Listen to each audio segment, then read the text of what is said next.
Bismillahirrahmanirrahim. Assalamualaikum warahmatullahi wabarakatuh. Bismillahirrahmanirrahim. Alhamdulillahi rabbil alamin. Wassalatu wassalamu ala sayyidina Muhammadin asyrafil anbiya'i wal mursalin wa ala alihi wa ashabihi wattabi'in wa tabi'ihim bi ihsanin ila yaumiddin. Alhamdulillah. Tuan-tuan dan puan-puan yang dirahmati Allah, mari sama-sama kita panjatkan syukur yang sebanyak-banyaknya ke hadirat Allah Subhanahu wa taala. Malam ini Allah masih lagi mengurniakan kita keimanan di dalam hati. Masih lagi meletakkan kita dalam golongan umat Nabi-Nya Muhammad sallallahu alaihi wasallam. Syukur kita kepada Allah, malam ini kita dapat bertemu melaksanakan ibadah salat Isyak bersama. Mudah-mudahan Allah terima ibadat kita ini. Mudah-mudahan Allah ampunkan segala dosa yang pernah kita lakukan selama ini.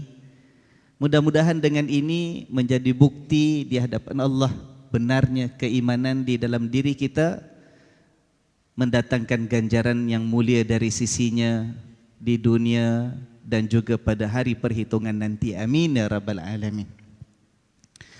Alhamdulillah tuan-tuan, kita sekarang ini dalam suasana meniti saat-saat yang akhir dalam bulan Dzulqa'dah.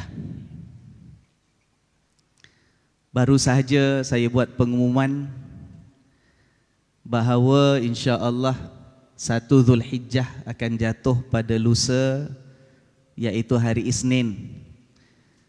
Oleh kerana anak bulan tidak ada di ufuk ketika matahari tenggelam petang tadi, maka besok merupakan hari pencukup bulan Dzulqa'dah 30 hari.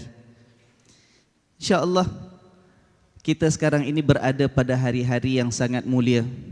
Bulan Dzulhijjah, bulan yang penuh dengan kemuliaan yang ditetapkan oleh Allah Subhanahu wa taala. Dalam bulan Dzulhijjah ini kita digalakkan dalam agama Allah Subhanahu wa taala untuk memperbanyakkan amal ibadat dan amal soleh kita daripada hari yang pertama lagi. Dan ini menjadi amalan para ulama, para salihin, guru-guru kita, malah orang-orang tua kita dari dulu lagi. Bila datang awal Dzulhijjah, kita memperbanyakkan istighfar dan taubat kita kepada Allah. Itu di antara perkara-perkara yang dianjurkan untuk kita penuhi bulan Dzulhijjah ini daripada hari yang pertama, terutama sekali daripada 1 hinggalah 10 hari bulan sampai hari raya haji nanti. Dianjurkan kita banyak beribadah, istighfar, mohon pengampunan daripada Allah di atas kesilapan-kesilapan kita yang lalu. Nanti sampai pada 9 hari bulan Dzulhijjah, ketika saudara-saudara kita yang melaksanakan ibadah haji 9 Zulhijjah mereka berwukuf di Padang Arafah. Kita yang tidak mengerjakan haji ini 9 Zulhijjah itu disunatkan kita berpuasa. Dan di antara fadilat yang besar yang dijanjikan kepada kita ialah bila berpuasa pada 9 Zulhijjah itu akan diampunkan dosa-dosa kita yang lalu. Subhanallah. Sebab itu kita dipesan daripada awal Zulhijjah lagi, banyakkan istighfar.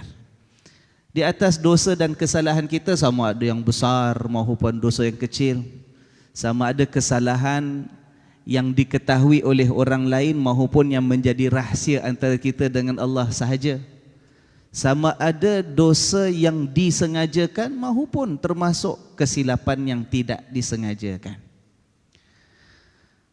Begitu juga tuan-tuan dan puan-puan yang dirahmati Allah, mulianya bulan Dzulhijjah ini malah kita disunatkan dan digalakkan untuk banyak bertakbir, mengagungkan Allah.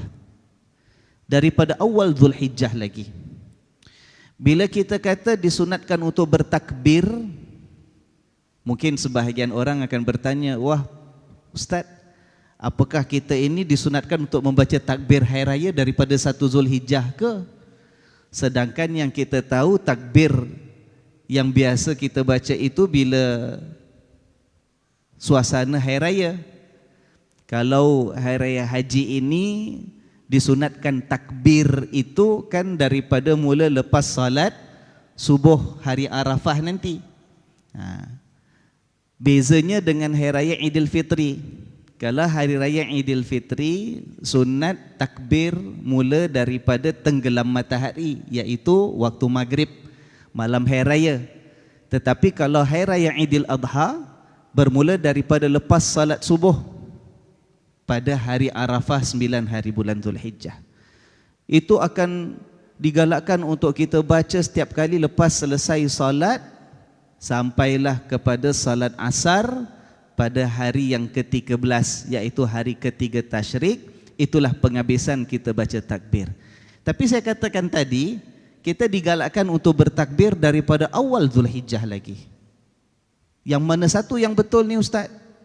Kita disunatkan takbir daripada awal Zulhijjah ke disunatkan takbir daripada 9 Zulhijjah lepas salat subuh? Tuan-tuan, bila saya katakan kita digalakkan untuk banyak bertakbir daripada awal Zulhijjah, itu takbir yang umum. Apa sahaja kalimat yang membawa maksud mengagungkan Allah, yang membawa maksud mensucikan Allah, yang membawa maksud memuji Allah, itu kita digalakkan untuk baca menjadi sebutan yang kita memperbanyakkannya daripada awal Ramadan. Sama ada kita sebut subhanallah walhamdulillah wala ilaha illallah wallahu akbar ke, ataupun kita nak baca Allahu akbar kabira, apa sahaja kita disunatkan banyakkan daripada awal Zulhijjah sepanjang 10 hari itu sampai hari raya nanti. Basahkan lidah kita dengan ucapan-ucapan memuji keagungan dan kebesaran Allah. Tapi yang kita kata sunat daripada mula lepas salat subuh hari Arafah itu takbir yang khusus. Itu takbir yang kita biasa baca mengikut takbir hari raya kita. Allahu Akbar, Allahu Akbar. Itu khusus bermula daripada lepas salat subuh pada 9 hari bulan nanti. Sebab perkataan takbir itu ada yang umum dengan khususnya. Yang umum ialah bacaan apapun yang mengagungkan Allah. Itu kita mulakan daripada awal Zulhijjah lagi tuan-tuan. Supaya dalam bulan yang mulia ini, bulan di mana sahabat-sahabat kita mengerjakan haji sebagai tetamu-tetamu Allah yang mulia, kita juga tidak mengosongkan hati, jiwa dan lidah kita daripada keagungan dan kebesaran Tuhan. Itu tujuannya tuan-tuan. Ya. Digalakkan untuk memperbanyakkan istighfar, bertaubat kepada Allah. Digalakkan untuk kita banyakkan takbir, mengagungkan, memuji Allah, tasbih, tahmid, zikir, wirid daripada awal Zulhijjah. Kalau kita lihat juga, kita digalakkan daripada awal masuk Zulhijjah nanti, bermula daripada hari Isnin ini insya-Allah dengan izin Allah, untuk kalau boleh memperbanyakkan puasa sunat kita. Kalau biasa kita puasa hari Isnin, puasa sunat, maka digalakkan jangan sampai terlepas Senin ini untuk kita puasa juga, sebab ada fadilat tambahannya dalam awal bulan Zulhijjah. Malah tuan-tuan, kalaupun tidak ada khusus sunat puasa 9 hari, tetapi ulama mengatakan banyakkan itu digalakkan, terpulang kita. Ada orang nak puasa terus 9 hari, dipersilakan. Ada orang nak puasa 8 hari, dipersilakan. Nak puasa 7 hari, dipersilakan. Nak puasa hanya 1 hari, 9 hari bulan, hari Arafah pun dipersilakan, tidak ada masalah. Pokoknya kalau boleh, jangan adalah daripada mula Zulhijjah sampai ke hari raya haji 10 Zulhijjah langsung tak ada puasa sunat kita. Rugi tuan-tuan kita di hadapan Allah Subhanahu wa taala. Ya, jadi kalau siapa yang dah biasa puasa hari Isnin, Isnin ini awal Zulhijjah kebetulan, niat puasa untuk mendapatkan keridaan Allah Subhanahu wa taala. Kalau kuat lepas puasa hari Isnin, hari Selasa nak puasa lagi, boleh tak tuan-tuan? Boleh. Habis niat apa Ustaz? nawaitu sauma ghadin tu sauman apa? Kita kata niat puasa kerana Allah. Puasa sunat mutlak, tidak ada sebab apa-apa, cuma kita tahu sempena bulan Zulhijjah. Kemudian di antara amalan yang kita digalakkan lakukan apabila mula sahaja 1 hari bulan Zulhijjah ialah mempersiapkan diri untuk melakukan korban.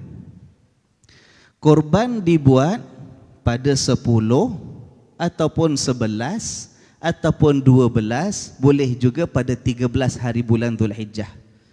Cuma kita kalau di Singapura yang di masjid-masjid yang tempah kambing untuk sembelih di masjid, kita buat pada hari raya pertama saja. Jangan pula datang juga, saya nak sembelih saya punya 13 hari bulan, mana masjid nak layan kita, ya kan? Tapi dalam Islam dibolehkan tempoh untuk mengerjakan korban daripada 10, boleh 11, boleh 12, boleh 13. Habis Ustaz, kadang-kadang ada masjid 200 ekor, 300 ekor, nanti ada 20, 30 ekor, 9 hari bulan dah sembelih dulu, ada tak? Ada. Ustaz kata tadi korban mula ataupun boleh buat pada Hari Raya Haji 10 hari bulan sampai 13 hari bulan. Ada orang ada masjid 9 hari bulan, 1 hari sebelum Hari Raya Haji dah sembelih sebahagian kambingnya. Boleh ke tak boleh? Kita kata jangan keliru. Kalau ada masjid buat sembelih 9 hari bulan, 1 hari sebelum sebelum Hari Raya Haji, itu bukan korban, tapi untuk mereka yang mengerjakan akikah sebagai contoh. Akikah bila-bila masa boleh dalam setahun.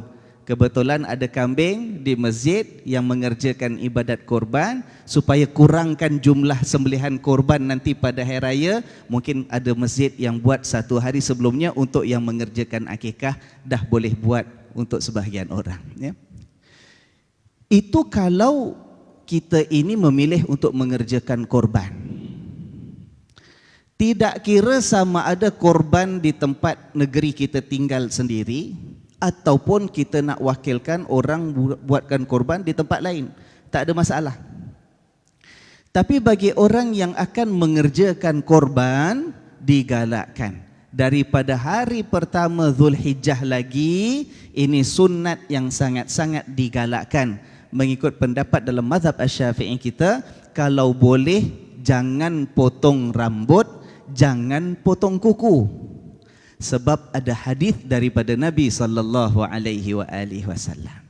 Nabi bersabda yang bermaksud, barang siapa yang telah menyediakan binatang korban untuk disembelih sebagai korban pada hari raya Idul Adha nanti, maka apabila masuk sahaja bulan Zulhijjah, janganlah dia memotong kukunya dan janganlah dia memotong rambutnya.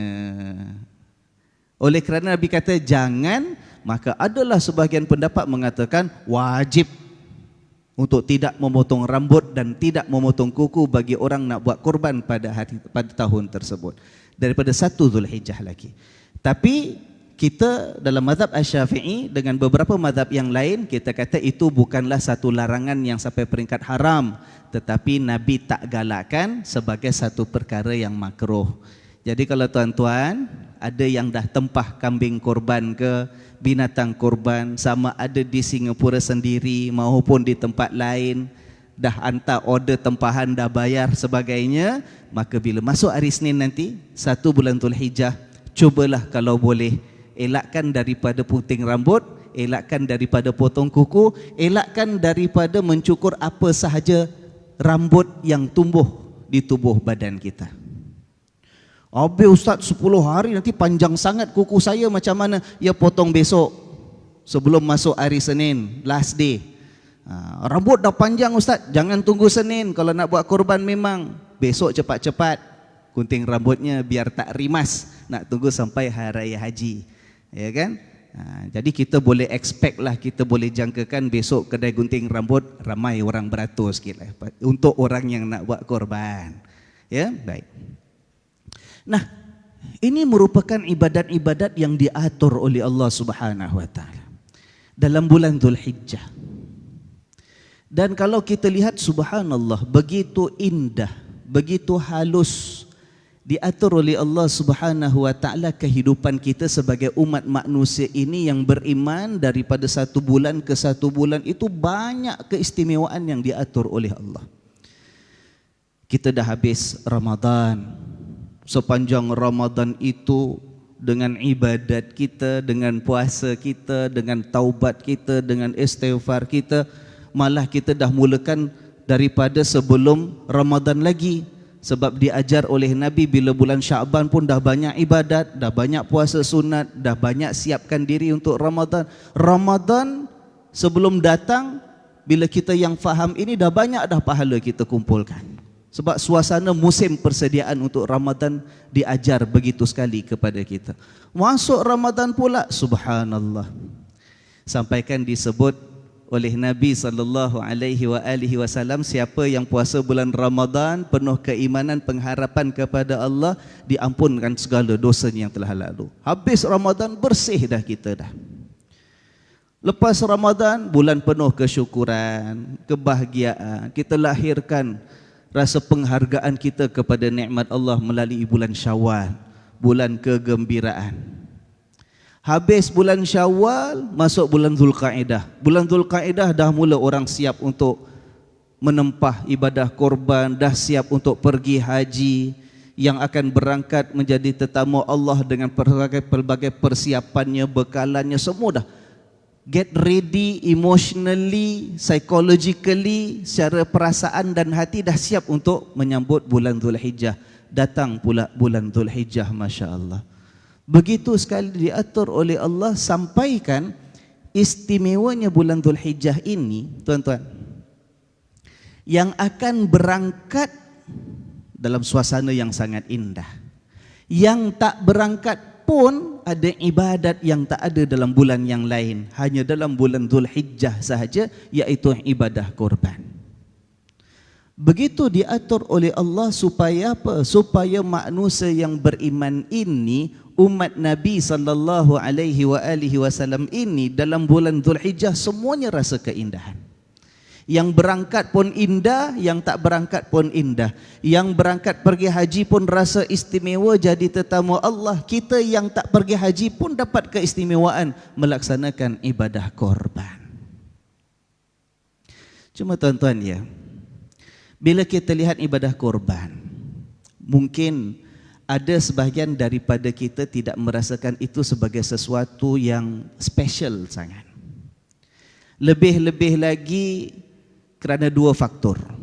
Faktor pertama, ibadah korban dalam mazhab kita bukan sesuatu yang diwajibkan oleh Allah. Lain macam puasa Ramadan. Puasa Ramadan Allah wajibkan, semua orang kena buat. Rasa macam ramai-ramai, memang kita sama-sama ibadat. Tapi yang namanya korban dalam mazhab kita kata sunat. Orang kita ni kalau kata sunat, buatlah, tak buat sudah ramai yang tak buat. Kalau buat pun ada orang tua buat, anak-anak tidak dilibatkan sama dalam persiapan untuk melakukan ibadat korban. Itu mungkin satu sebab kenapa kita ni rasa kurang sedikit keistimewaan ibadat korban dalam bulan Zulhijjah. Yang kedua, kemungkinan sebabnya ialah kita di Singapura ini kerana banyak keterbatasannya dari segi keupayaan masjid-masjid kita, peraturan yang ada dan sebagainya, jumlah kambing yang boleh kita laksanakan ibadah korban di Singapura lebih kurang 3,000 ekor sahaja. Sedangkan kita orang Islam berapa ramai keluarga kita ada. Kalaupun setiap keluarga nak sembelih satu korban, satu binatang kambing untuk satu keluarga, patutnya berapa puluh ribu patut kita siapkan. Jadi kerana keterbatasan itu, mungkin ramai daripada kita tak rasakan sangatlah yang namanya ibadah korban ini sesuatu yang indah, istimewa, dituntut oleh Allah untuk kita kerjakan dalam bulan Zulhijjah. Ya tak tuan-tuan ya? Nah, mana yang punya kesungguhan, tak ada kesempatan untuk buat di Singapura, ialah itu yang tempah buat di Indonesia ke, di Kampuchea ke, di selatan Thailand ke, di Palestin ke, itu yang kita usahakan. Tapi rata-rata lah, saya rasa kemungkinan agak ramai juga yang tidak merasakan keindahan ibadah korban itu. Padahal tuan-tuan, ibadah korban itu sesuatu yang sangat istimewa. Bayangkan, bila disampaikan oleh Nabi SAW seorang yang kerjakan ibadah korban, itu dosanya, kesalahannya diampunkan oleh Allah sebanyak bulu binatang korban yang kita korbankan itu. Cuba kita bayangkan, kita yang sembelih kambing, kambing biri-biri. Siapa yang ada masa lapang, cubalah luangkan masa. Cuba kira bulu kambing seekor tu berapa ada. Sebanyak itu tuan-tuan diampunkan dosa-dosa kita yang mengerjakan korban. Malah pengampunan daripada Allah Subhanahu wa ta'ala begitu cepat diberikan kepada hamba-Nya melaksanakan ibadah korban, sampaikan ada juga riwayat menyebut bila disembelih ibadah korban, darahnya belum jatuh mencecah bumi lagi pun dosa kita sudah diampunkan oleh Allah. Subhanallah. Begitu sekali keistimewaan yang diberikan oleh Tuhan. Tetapi tuan-tuan, kalau kita nak ikutkan, itu kita bicarakan dari sudut pahala, ganjaran daripada penyembelihan korban. Tetapi iktibar pengajaran dan kesan kepada kehidupan itu lebih besar kalau kita perhatikan Allah nak anugerahkan kepada kita. Kenapa kita katakan demikian? Sebab ibadah korban ini mendidik kita untuk menghayati hakikat kehidupan kita sebagai insan yang merupakan makhluk dijadikan oleh Allah Subhanahu wa ta'ala. Sebahagian orang kita bila jalankan ibadah korban setakat nak lihat kambing yang dia punya disembelih, menyaksikan darahnya gugur, ambil mana daging yang dia hendak, yang lain serahkan kepada pengurusnya pihak masjid untuk dibagikan siapa yang memerlukan, ya kan? Setakat kita nak lihat, kita dapat jalankan, wah kita dapat pahala. Kalau kita tak lihat sebab tak buat di tempat kita, kita pastikan diberikan kepada mana-mana kampung, mana-mana daerah yang orang-orangnya memerlukan makanan bantuan daging, mereka dapat manfaat. Kita harapkan pahala daripada Allah. Padahal falsafah korban itu kalau kita perhatikan, subhanallah, sepatutnya mendidik jiwa kita, menjadikan kita ini manusia yang lebih daripada setakat mengharapkan pahala daripada Allah. Kenapa saya katakan demikian? Tuan-tuan, perkataan korban itu sendiri membawa pengertian bahawa ini satu ibadat yang kita lakukan semata-mata nak menghampirkan diri kepada Allah, bukan yang lain.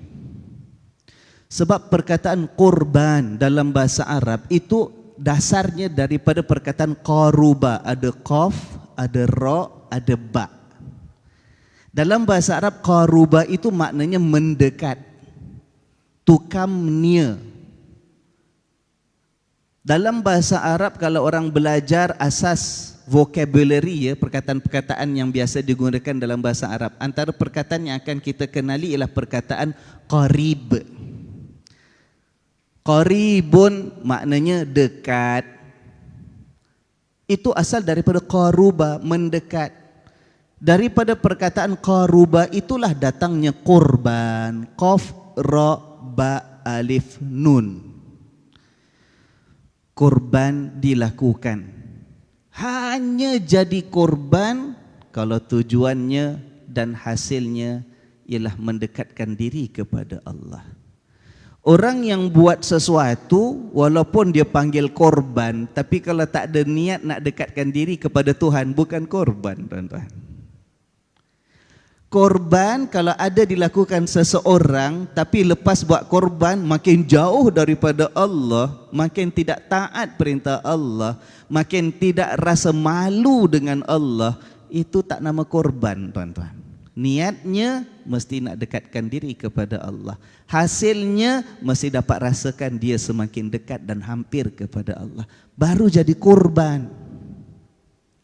Beza dengan perkataan korban, K-O-R-B-A-N dalam bahasa Melayu.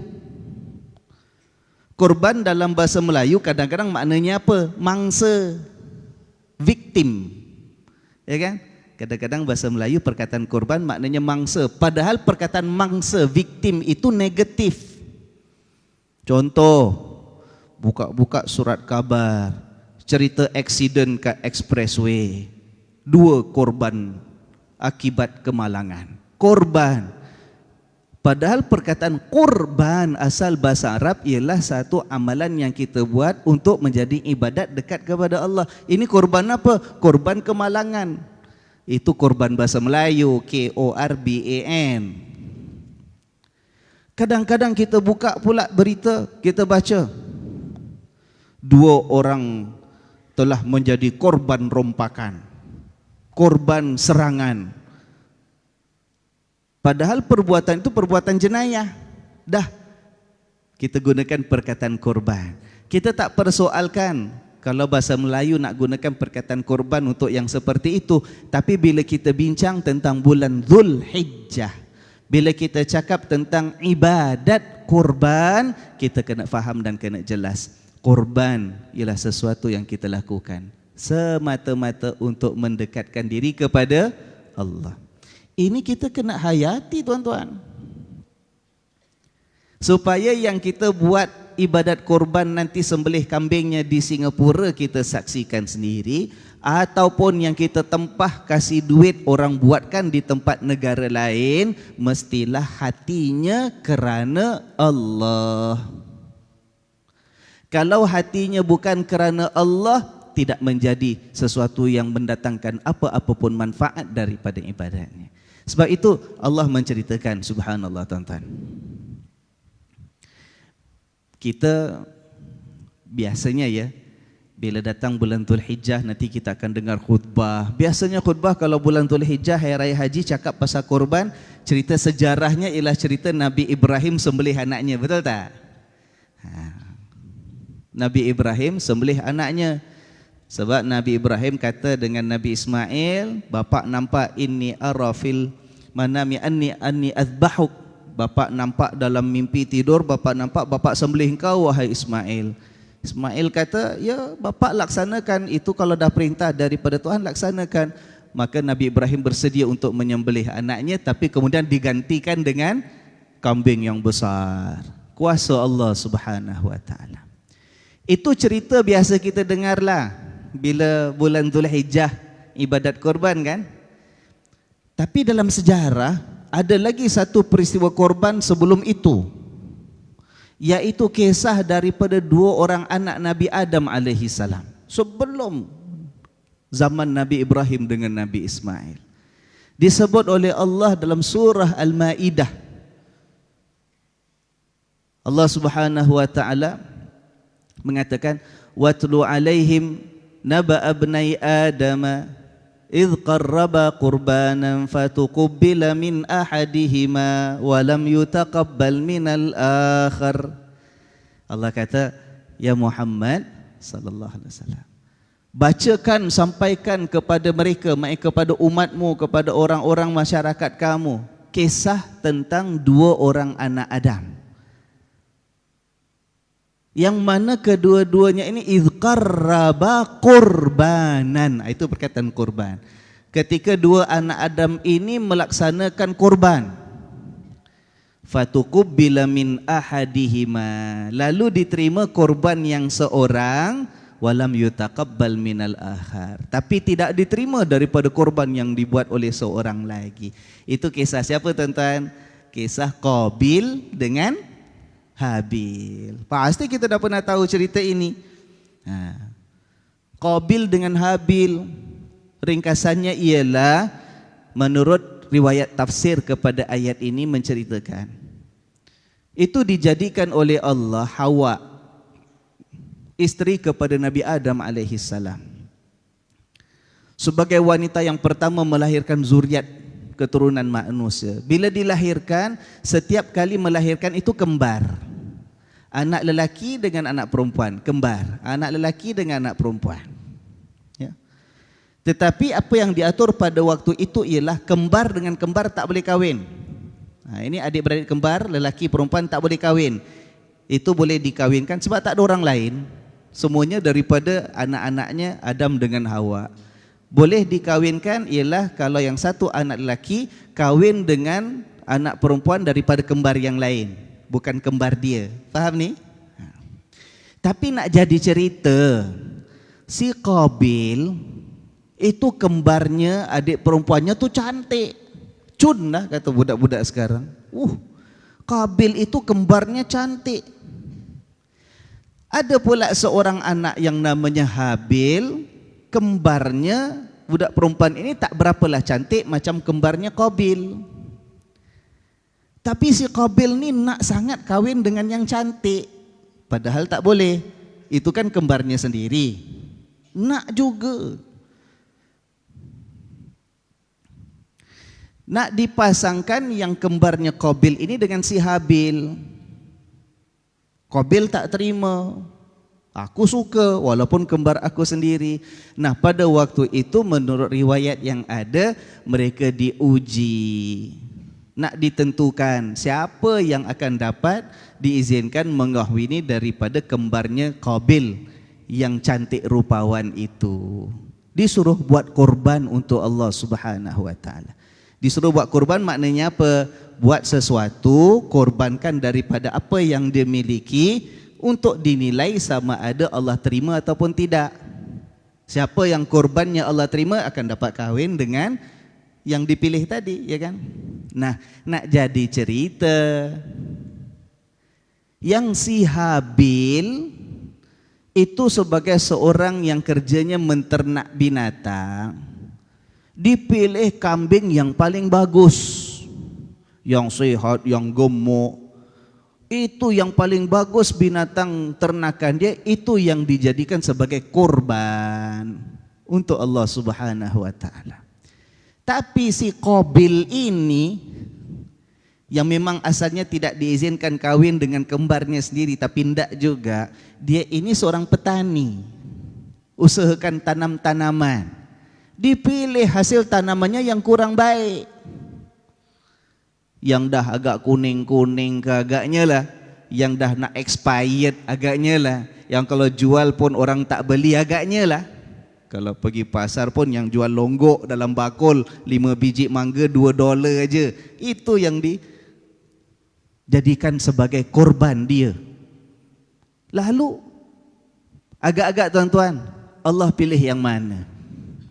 Allah pilih korban kambing yang paling baik ke, ataupun Allah pilih hasil tanaman yang dah rosak, yang dah tak mau dimakan orang lagi ke agak-agak?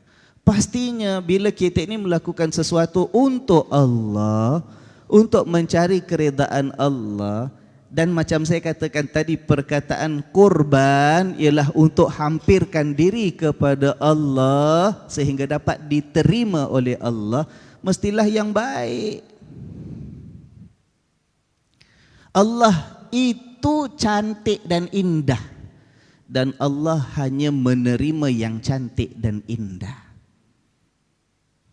Allah itu baik, dan Allah hanya terima yang terbaik. Allah terima yang korban dibuat oleh Habil dengan kambing yang bagus tadi, dan Allah tolak korban yang dibuat oleh si Qabil. Tapi Qabil tak puas hati, tuan-tuan. Allah, aku punya kembar, aku yang suka, patut akulah yang dapat. Habil pula, pasal bila suruh buat korban tak kasih dia punya karakteristik. Nombor 1 mesti paling bagus, paling baik, paling mahal. Tak ada cakap pun, tiba-tiba aku punya tak diterima. Tak boleh terima dia. Sakit hatinya. Ya. Lalu pada waktu itu disebut oleh Allah Subhanahu wa taala dalam ayat tadi, qala, si Qabil pun mengatakan, la aqtulannak, aku akan bunuh kau wahai Habil. Tak puas hati, tuan-tuan.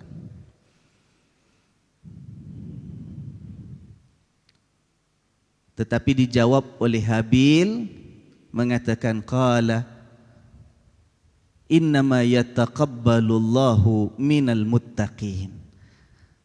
Dia kata, Allah kalau terima hanya daripada orang yang punya takwa. Kamu itu dahlah korbannya buat asal boleh, tak puas hati, kemudian sekarang ancam nak bunuh aku. Mana takwanya? Kalau takwa tak ada, Allah tak akan terima apa pun kehidupan kita. Itu nasihat si Habil. Lalu kita tahulah sambungan ceritanya. Akhirnya dibunuh juga. menjadi mangsa pembunuhan yang pertama dalam sejarah manusia. Habil dibunuh, bila dah dibunuh tak tahu nak buat macam mana pula tuan-tuan. Itu kan kisahnya, akhirnya siapa yang datang jadi gurunya cara nak buat macam mana? Burung. Ada seekor burung korek-korek tanah, ditanamkan kawan burungnya yang dah mati tadi, baru lihat oh begini rupanya bila ada kematian ditanam dalam tanah. Jadi cerita tuan-tuan.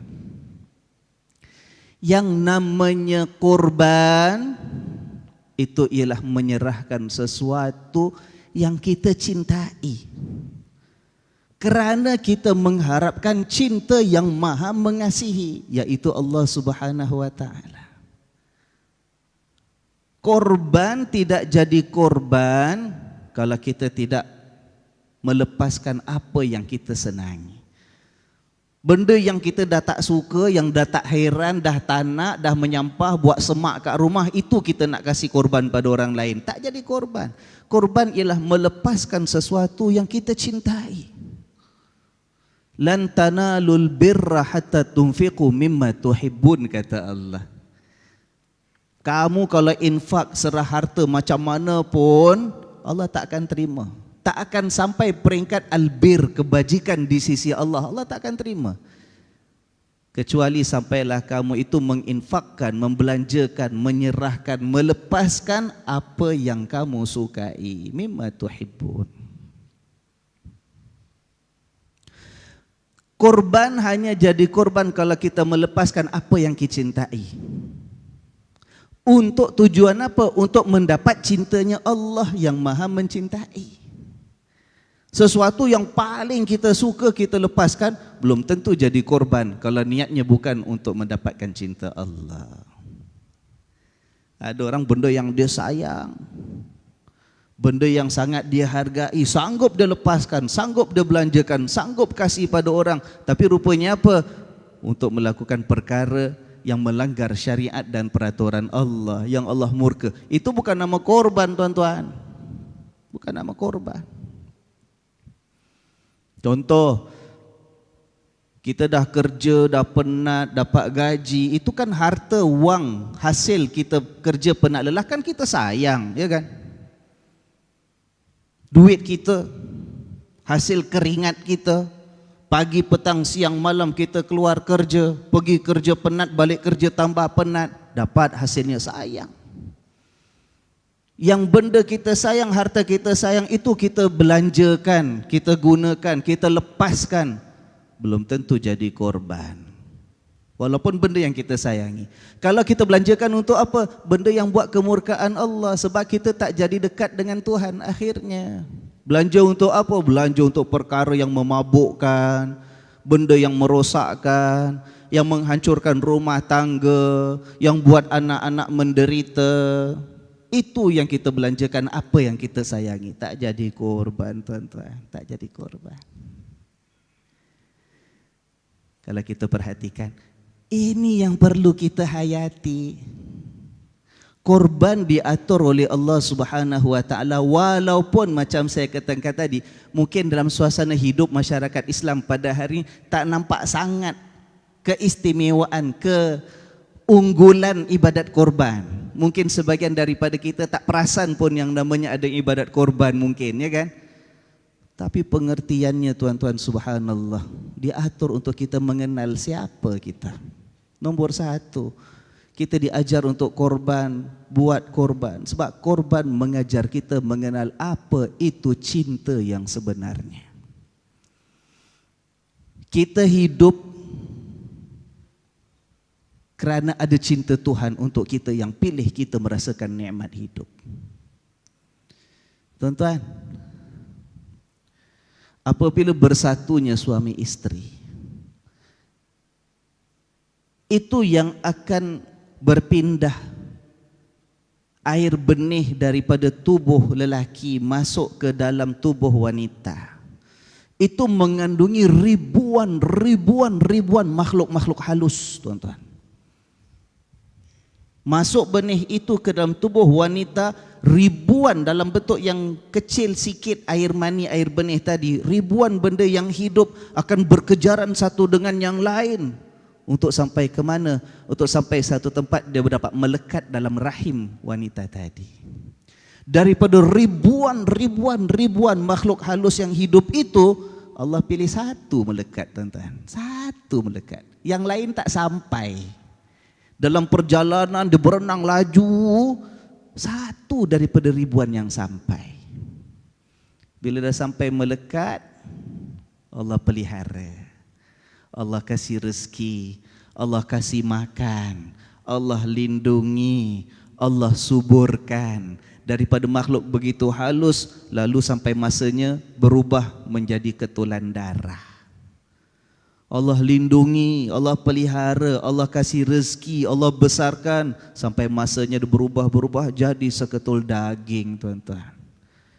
Berubah ikut bulannya, makin lama mula terbentuk, lalu menjadi ada tulangnya, tuan-tuan. Bila tulang dah ada, lalu kemudiannya diselaputi pula dengan muscles, dengan urat dan sebagainya, dengan daging, sampai ada bentuk kepala, bentuk tangan, bernyawa pula, tuan-tuan, ditiupkan roh ke dalamnya. Asal daripada yang satu itu, yang Allah pilih daripada ribuan yang lain. Yang ini yang Allah pilih. Sampai masanya lahir sebagai seorang bayi, menangis saat kelahirannya, tapi dicurahkan dengan rahmat dan kasih sayang Tuhannya. Lahir menjadi kita-kita ini, tuan-tuan. Kalau bukan kerana Allah pilih dengan cintanya untuk kita, kita tak rasa peluang hidup di atas muka bumi.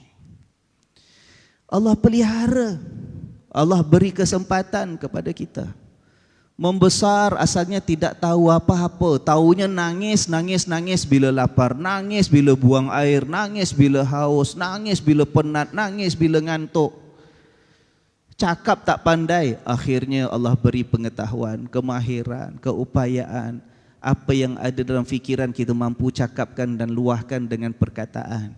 Daripada asal nak bangun sendiri pun tak pandai, kita boleh akhirnya merangkak, boleh duduk, boleh berdiri, boleh bertatih, akhir boleh berjalan, lalu boleh berlari. Sampai sekarang, tuan-tuan, kita boleh menguasai dunia dengan kehendak Allah.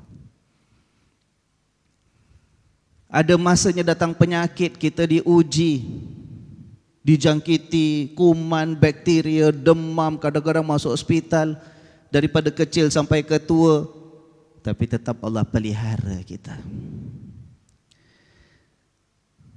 Dan kecintaan Allah yang paling besar untuk kita ialah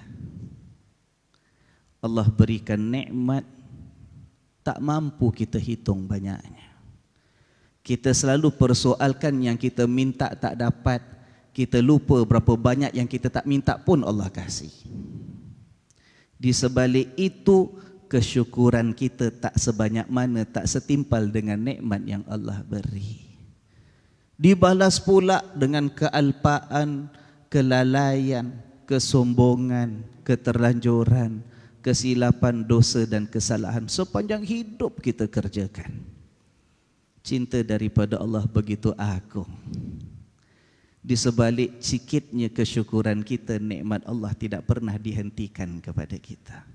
Di sebalik banyaknya dosa yang kita lakukan, ada yang sempat kita pohon pengampunan, ada yang sampai kita lupakan dan kita abaikan.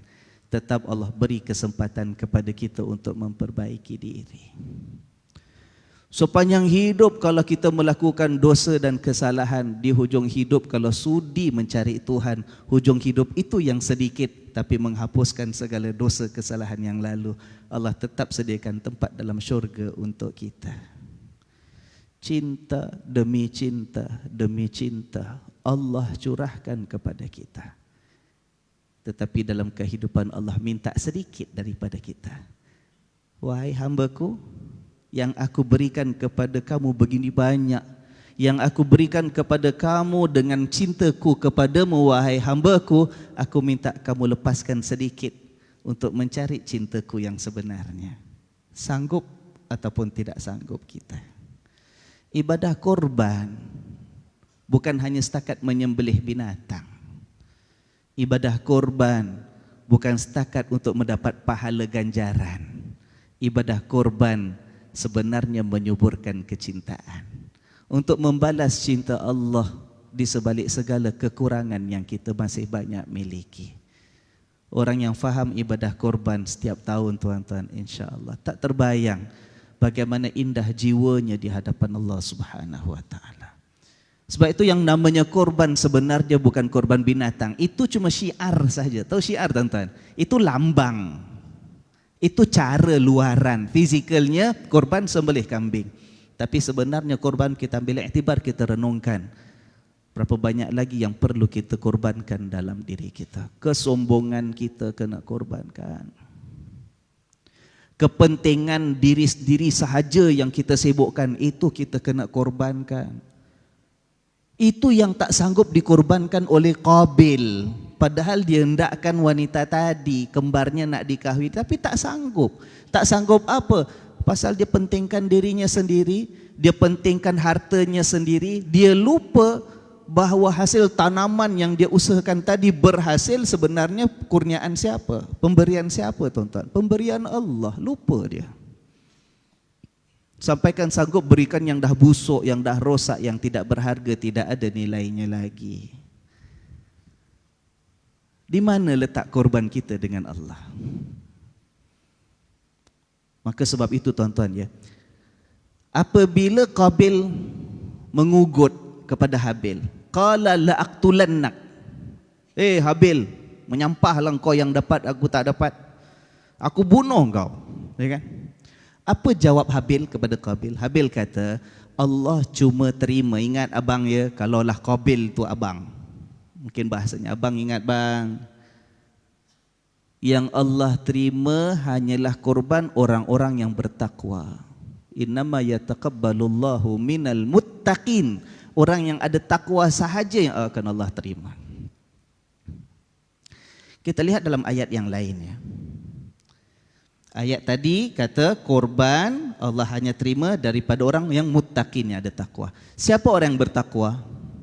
Dalam ayat yang lain dia sebut oleh Allah, wasari'u ila maghfiratin min rabbikum wa jannatin 'arduha as-samawati wal ardu u'iddat lil muttaqin, kata Allah. Kejar untuk dapatkan pengampunan Tuhanmu, kejar untuk dapatkan syurga Tuhanmu yang luas seluas langit dan bumi, yang Allah sediakan bagi hamba-hambanya yang bertakwa.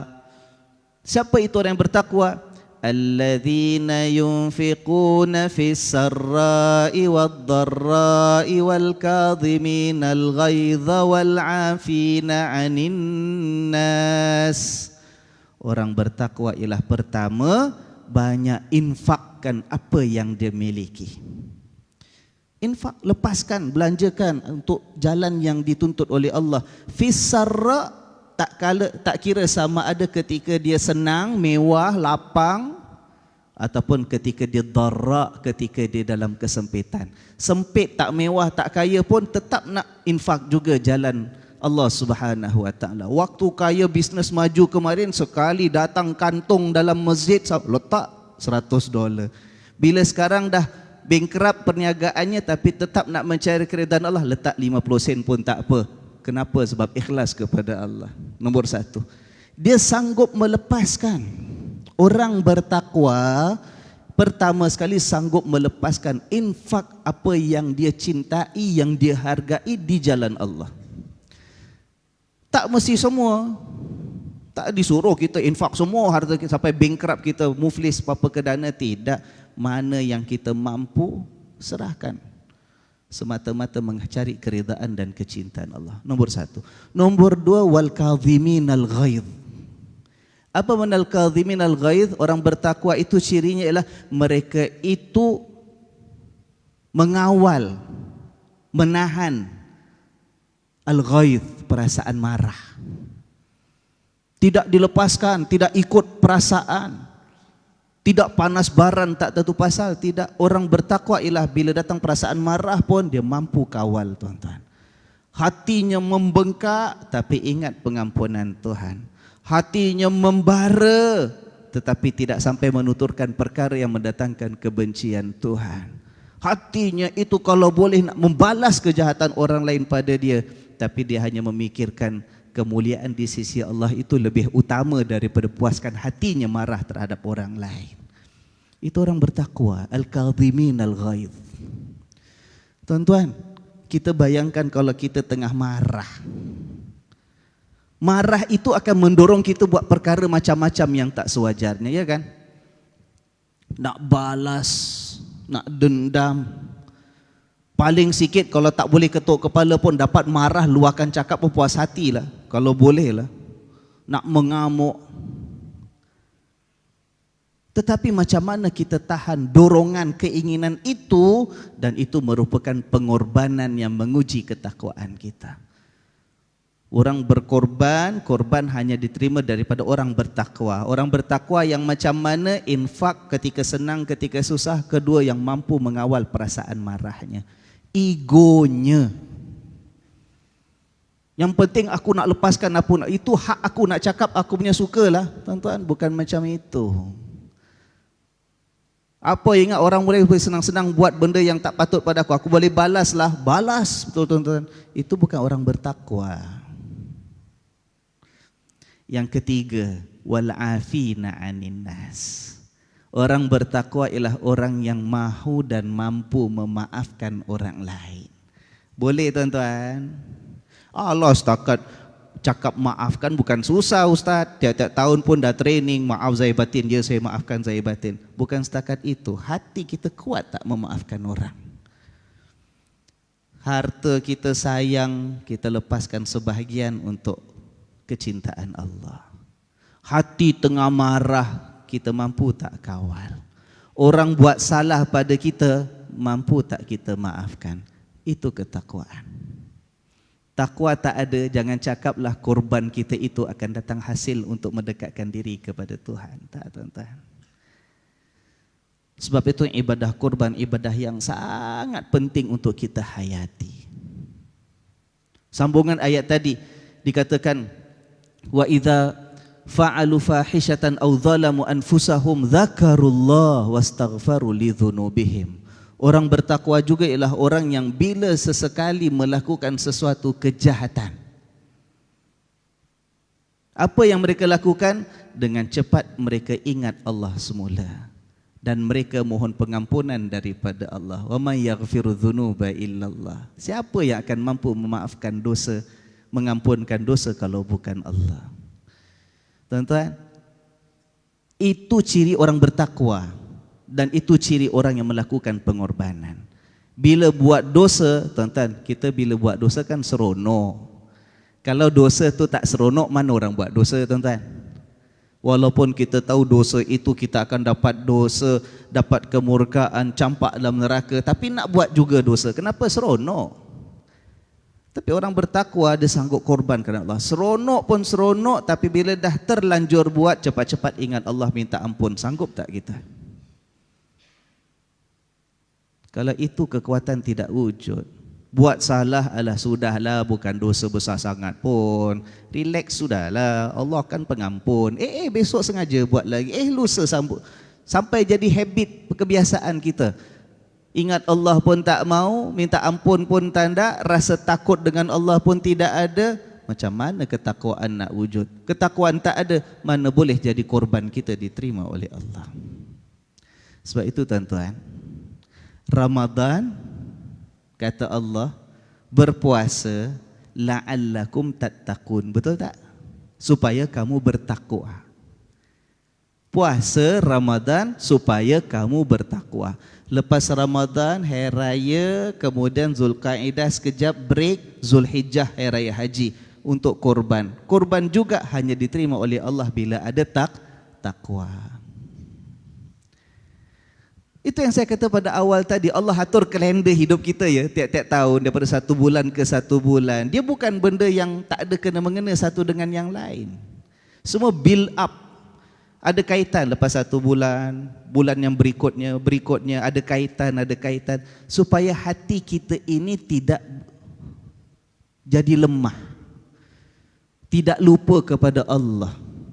Daripada satu ke satu, ada musim-musimnya, semua saling mengukuhkan, saling menguatkan, ada kaitan sampai akhirnya kita nak sampai kepada kemuncak, mendapatkan kecintaan dan kasih sayang Tuhan. Dalam bulan Zulhijjah kita laksanakan korban. Korban mendidik ketakwaan. Korban menghasilkan kita ini mencapai kecintaan Tuhan. Hasil daripada korban kita meletakkan keutamaan seperti mana yang diminta oleh Allah. Kita ketepikan kepentingan nafsu kita. Kita tolak tepi apa yang kita inginkan hanya untuk dunia kita. Kita ketepikan juga kesenangan kita sementara hanya untuk dunia. Kita cari Allah. Tapi bulan Zulhijjah juga mengingatkan kita bahawa bila kita mampu mengatur nafsu kita seperti itu, akhirnya kita diatur oleh Allah, diajar supaya meletakkan keutamaan sampai akhirnya dalam bab ibadat kita kepada Allah. Bulan Zulhijjah juga yang namanya ibadah haji. Ibadah haji adalah kemuncak kepada ibadat-ibadat yang kita lakukan sepanjang hidup kita. Itu kemuncak kan, rukun Islam yang kelima. Macam mana nak pergi haji kalau ibadat salat kita selama ini tidak beres? Padahal kita ke sana nak pergi mengelilingi Kaabah, ibadat tawaf kita, itu yang dalam setiap salat kita, itulah arah kiblat kita. Bukan kita sembah Kaabah, tapi diatur setiap kali salat kita menghala ke arah yang satu. Sebab kita semua satu umat di mana saja kita berada, siapa kita, bangsa apa kita, bahasa apa kita, bila salat arah kita satu. Itu kita buat paling sikit 5 kali sehari semalam sepanjang hidup, supaya akhirnya kemuncaknya mudah-mudahan jadi tetamu Allah. Tempat direction kita, arah tujuan kita, kiblat kita, itulah dapat kita sampai ke sana tempat itu sendiri. Jadi kalau orang yang salatnya sepanjang hidup tak betul, tak buat, tak kerjakan, macam mana nak kerjakan haji, tuan-tuan? Itu kemuncak. Nak pergi haji perlu persediaan wang. Kena diatur daripada kita mula punya hasil usaha kita, kerja, gaji dan sebagainya, kena atur. Walaupun kita kerja, walaupun kita berniaga, ada hasil nak belanja untuk keluarga, belanja untuk keperluan itu, anak-anak dan sebagainya, jangan lupa ketepikan sedikit. Tabungan untuk apa? Tabungan sebab nak kemuncak nanti ibadat kita menjadi tetamu Allah, kerjakan haji. Perlu pengorbanan dari sudut harta. Perlu ada persiapan dari sudut kesihatan kita. Macam-macam perancangan, tuan-tuan. Daripada tiap-tiap tahun kita dididik mengerjakan ibadat korban untuk menyuburkan ketakwaan, untuk mendekatkan diri kepada pencipta kita Allah Ar-Rahman. Daripada ibadat korban ini akhirnya menjadi kemuncaknya dalam bulan Zulhijjah kita. Mudah-mudahan yang belum pergi haji satu masa akan dapat mengerjakan haji, menjadi tetamu Allah. Allah terima kita datang ke sana. Kenapa?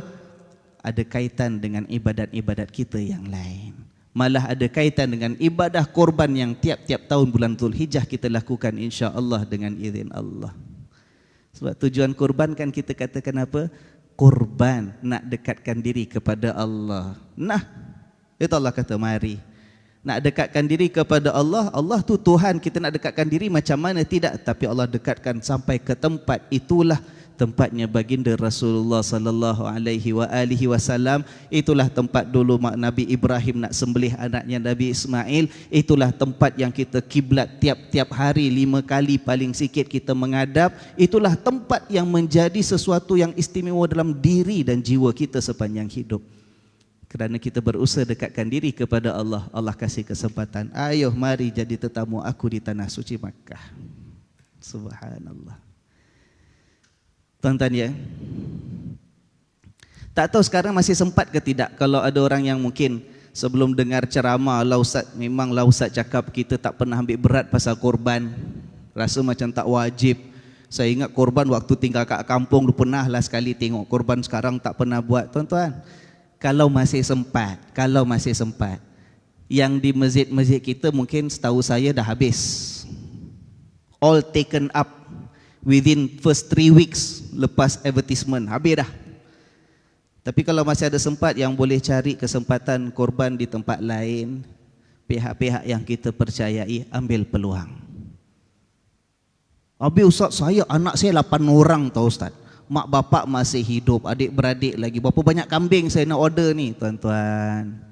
Kalau boleh 1 orang 1 kambing, baguslah. Tapi kalau menjadi bebanan kepada kita, sekurang-kurangnya 1 keluarga 1 pun tak apa jadi. Asalkan ada ibadat korban untuk 1 keluarga.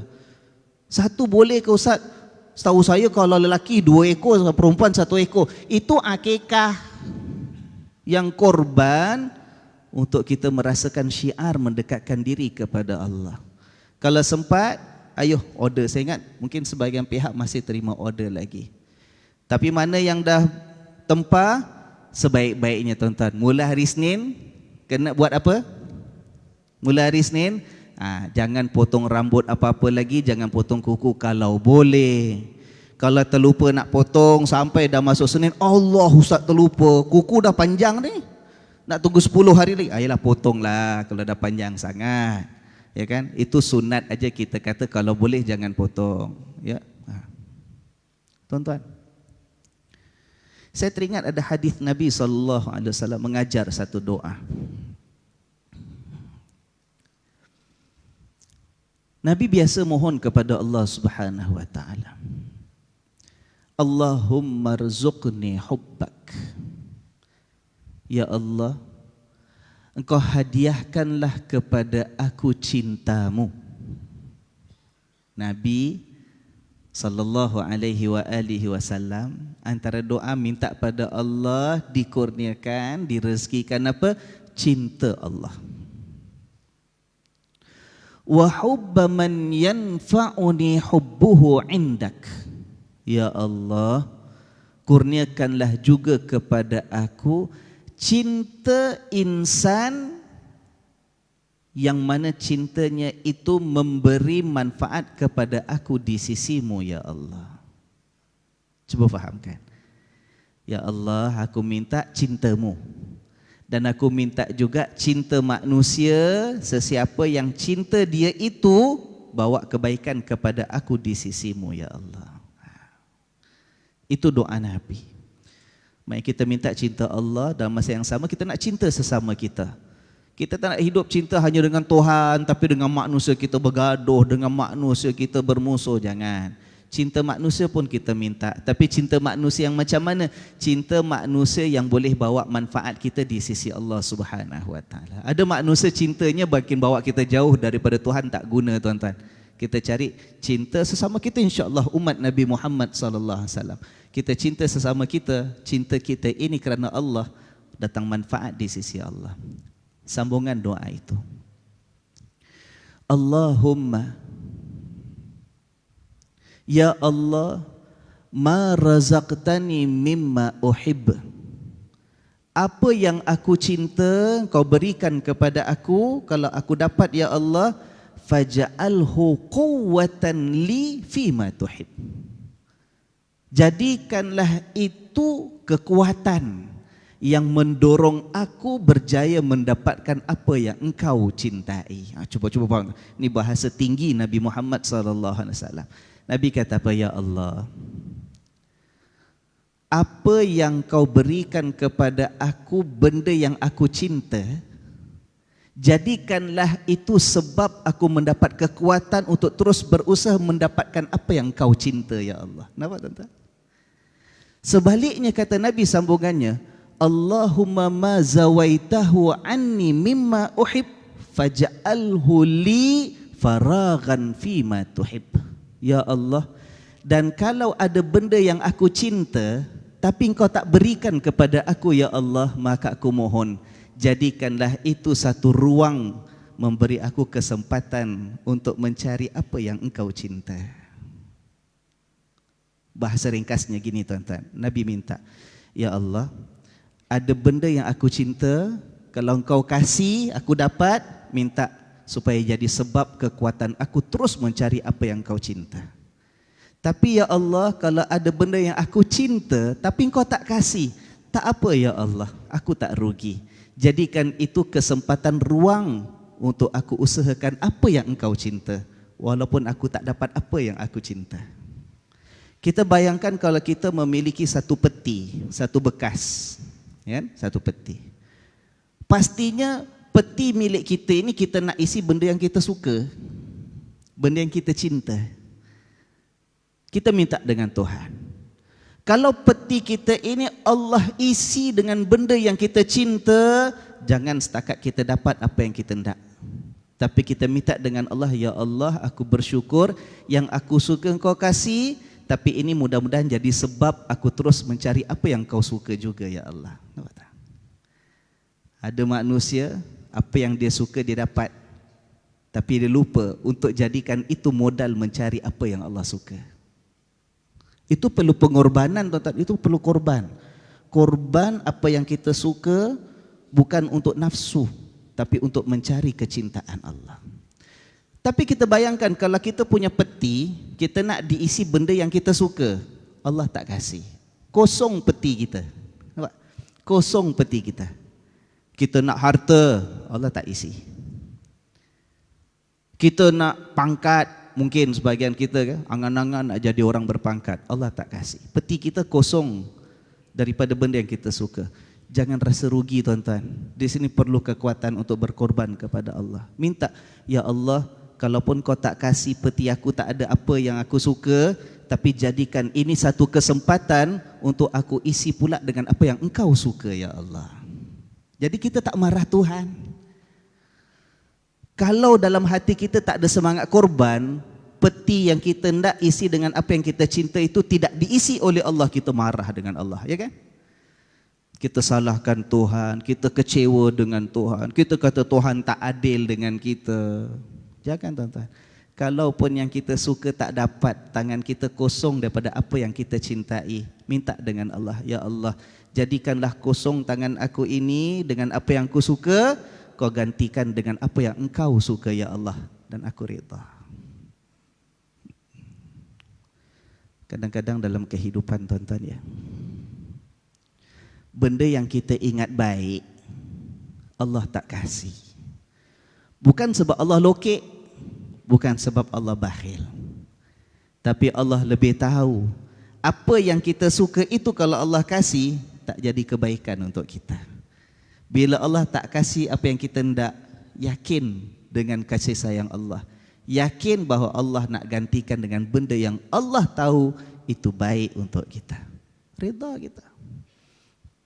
Orang yang tak memahami korban, orang yang jiwanya tidak dilatih untuk menghayati semangat korban, tak akan mampu memiliki kekuatan seperti itu.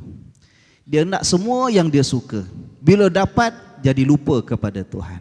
Dia nak semua yang dia suka. Bila tak dapat, salahkan Tuhan, lari jauh daripada Tuhan. Inna lillah wa inna ilaihi raji'un.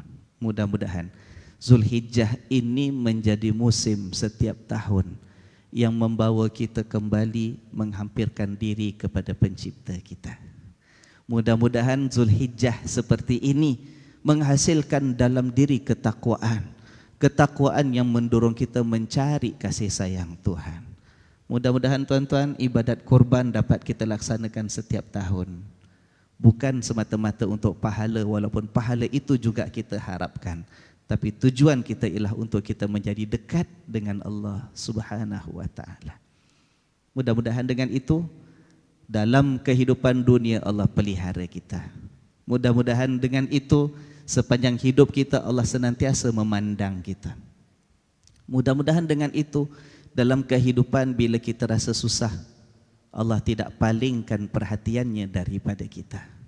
Mudah-mudahan dengan itu, saat kita kembali kepada Allah nanti, dalam keadaan Allah terima kita, Allah curahkan kecintaan kepada kita, dan Allah letakkan dalam hati kita bila balik kepadanya nanti, hati yang penuh dengan keridaan, menerima ketetapan dan juga ketentuannya. Amin ya Rabbal Alamin.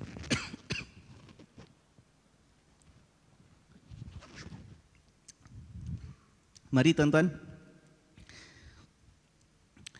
di hujung pertemuan kita pada malam ini, kita rendahkan hati kita. di hadapan ketinggian dan kekuasaan Allah. Di hujung pertemuan pada malam ini, ayuh, dalam persiapan kita nak menerima bulan Zulhijjah,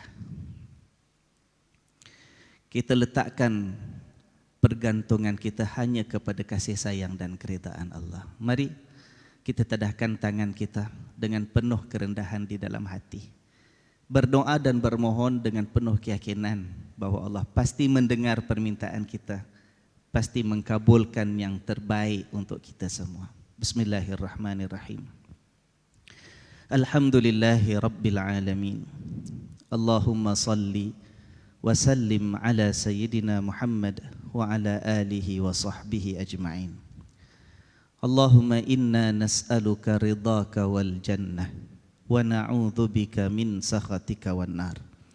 Allahumma hdina bihudak waj'alna mimman yusari'u fi ridak wa la tuwallina waliyan siwak wa la taj'alna mimman khalafa amraka wa asak. Ya Rahmanu ya Rahim, Engkaulah yang maha pengasih ya Allah, Engkaulah yang maha penyayang. Ya Alim, ya Basir, ya Sami'u, ya Hakim, Engkaulah yang maha mengetahui, kerana Engkau yang maha melihat lagi mendengar, dan Engkau yang maha bijaksana ya Arhamar Rahimin. Tiada yang layak disembah kecuali Engkau yang satu. Engkaulah Tuhan sekalian alam ini. Engkaulah yang menjadikan langit dan bumi. Engkaulah yang memiliki segala yang ada di langit dan bumi-Mu ini ya Rabbal Alamin. Di sini kami hamba-hamba-Mu yang lemah dan kerdil ini menadahkan kedua belah tapak tangan kami, menyerahkan hati dan diri kami kepada kebesaran dan kemurahan-Mu ya Allah. Pandanglah kami dengan pandangan keredaan dan kecintaan-Mu. Pandanglah kami dengan pandangan rahmat dan kasih sayang-Mu. Ya Allah, terlalu banyak sudah nikmat yang selama ini Kau curahkan ke atas kami. Terlalu luas rezeki yang telah selama ini Engkau anugerahkan kepada kami. Namun kami mengaku juga masih lagi terlalu sedikit kesyukuran kami terhadap-Mu. Masih lagi terlalu sedikit ketaatan kami di dalam mematuhi perintah-perintah-Mu. Sedangkan di dalam masa yang sama pula, masih lagi terlalu banyak kesombongan, kelalaian, keterlanjuran yang kami penuhi kehidupan kami selama ini. Ampunkanlah dosa-dosa dan kesalahan kami. Bersihkanlah hati-hati kami ini ya Allah. Padamkanlah segala bentuk kehitaman yang masih lagi mencemari kitab catatan amalan kami ini ya Rabbal Alamin. Ya Allah ya Tuhan kami, telah terlalu banyak kami menzalimi diri kami sendiri. Seandainya Kau tidak ampunkan kami, sekiranya Engkau tidak merahmati dan tidak mengasihani kami, nescaya termasuklah kami dalam golongan hamba-hamba yang rugi ya Allah. Oleh itu janganlah Kau pesongkan hati-hati kami ini setelah Engkau kurniakan hidayah dan petunjuk-Mu kepada kami. Ya Arhamar Rahimin, Ya Rabbal Alamin, kami bermohon kepada-Mu ya Allah, Engkau curahkanlah kepada kami cinta-Mu itu. Kurniakanlah kepada kami rasa cinta kepada hamba-hamba-Mu yang cinta mereka mendatangkan manfaat kepada kami di sisi-Mu. Ya Allah ya Tuhan kami, banyak yang kami pinta daripada-Mu. Kalaulah ada yang kami cintai yang Kau berikan kepada kami, maka jadikanlah itu sebab kami mendapat kekuatan untuk terus mencari apa yang Engkau cintai. Ya Allah ya Tuhan kami, sekiranya ada pula yang kami cintai tidak pula Engkau kurniakan, maka jadikanlah itu peluang dan kesempatan memberi ruang kepada kami untuk terus mencari dan mendapatkan cinta-Mu ya Arhamar Rahimin. Ya Allah ya Rabbal Alamin, kami mohon perlindungan-Mu. Janganlah Kau jadikan kami ini hamba-hamba-Mu yang memiliki ilmu, tetapi ilmu yang tidak mendatangkan kebaikan kepada kami di dunia maupun di akhirat nanti. Lindungilah kami ya Allah daripada menjadi hamba-hamba-Mu yang memiliki hati, tetapi hati yang tidak pernah mahu tunduk di hadapan keagungan dan ketinggian-Mu. Lindungilah kami daripada menjadi hamba-hamba-Mu yang memiliki nafsu, tetapi nafsu yang tidak pernah kenal erti puas dan kenyang melakukan dosa terhadap-Mu. Lindungilah kami ya Allah daripada menjadi hamba-hamba-Mu yang memiliki lidah, tetapi lidah yang tidak pernah basah dan lembut menyebut nama-Mu ataupun yang membaca ayat-ayat-Mu. Lindungilah ya Allah daripada menjadi hamba-hamba-Mu yang memiliki mata, tetapi mata yang tidak pernah mahu tunduk malu di atas segala kesalahan yang kami miliki.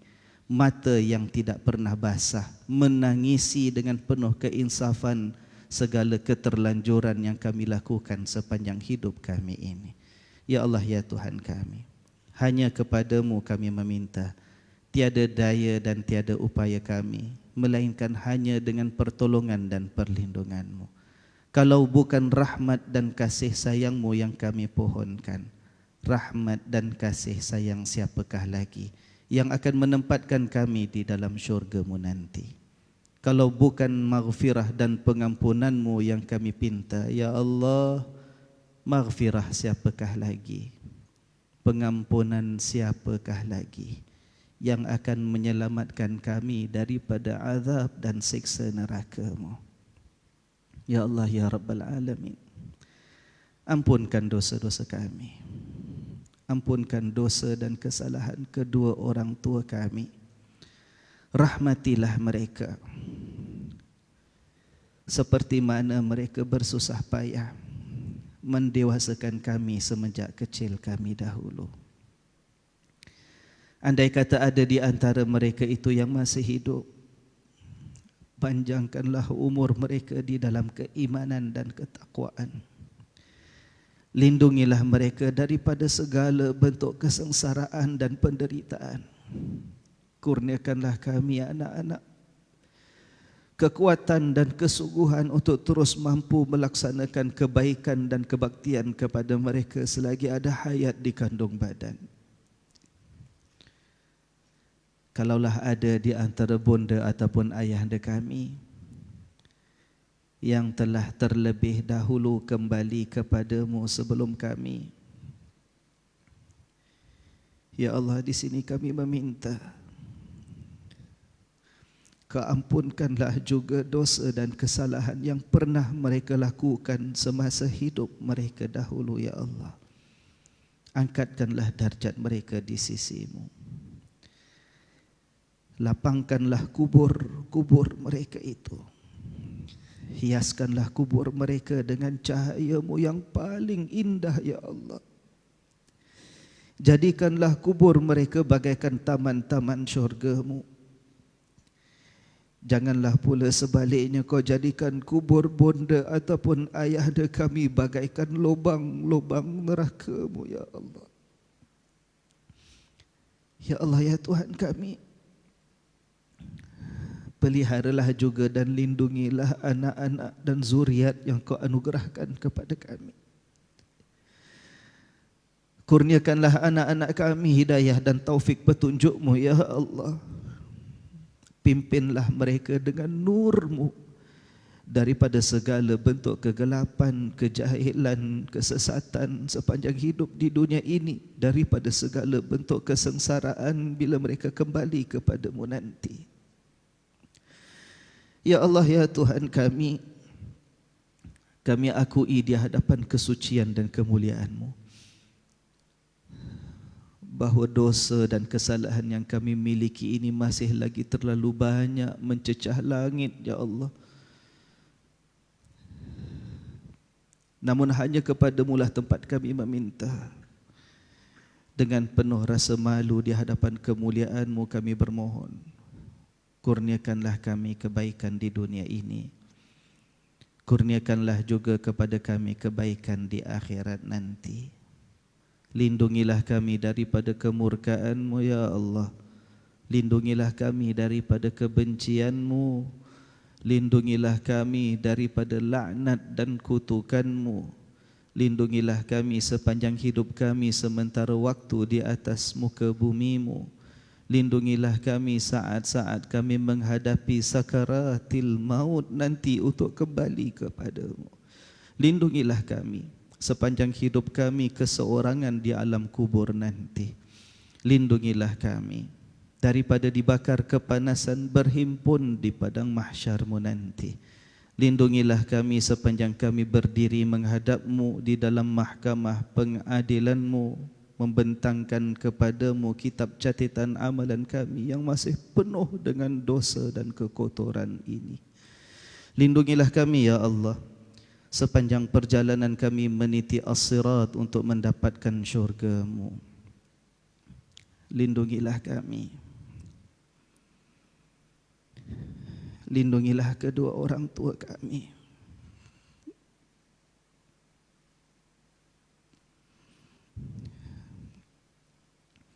Lindungilah pasangan hidup yang Kau hadiahkan kepada kami. Lindungilah anak-anak yang Kau anugerahkan dan amanahkan ke atas kami. Lindungilah kami semua daripada disentuh oleh azab neraka-Mu ya Allah. Lindungilah kami semua daripada disentuh oleh azab neraka-Mu ya Allah. Lindungilah kami semua daripada disentuh oleh azab dan siksa neraka-Mu. Ya Hannan ya Mannan, ya Badi'as samawati wal ard, ya Dzal jalali wal ikram, ya Arhamar rahimin. Rabbana wa taqabbal du'a, Rabbana wa taqabbal du'a, Rabbana wa taqabbal du'a, innaka antas samiul alim wa tub alaina innaka antat tawwabur rahim. Wa sallallahu ala sayyidina Muhammad wa ala alihi wa sahbihi wa sallam. Alhamdulillahi rabbil alamin. Mudah-mudahan Allah kabulkan doa kita, Allah kukuhkan keimanan kita, Allah berikan kekuatan kepada kita untuk bertemu dengan bulan Dzulhijjah dengan penuh keimanan. Mudah-mudahan Allah ampunkan segala dosa dan kesalahan. Aqulu qawli hadza wa astaghfirullahal azim li wa lakum. Wassalamu alaikum warahmatullahi wabarakatuh.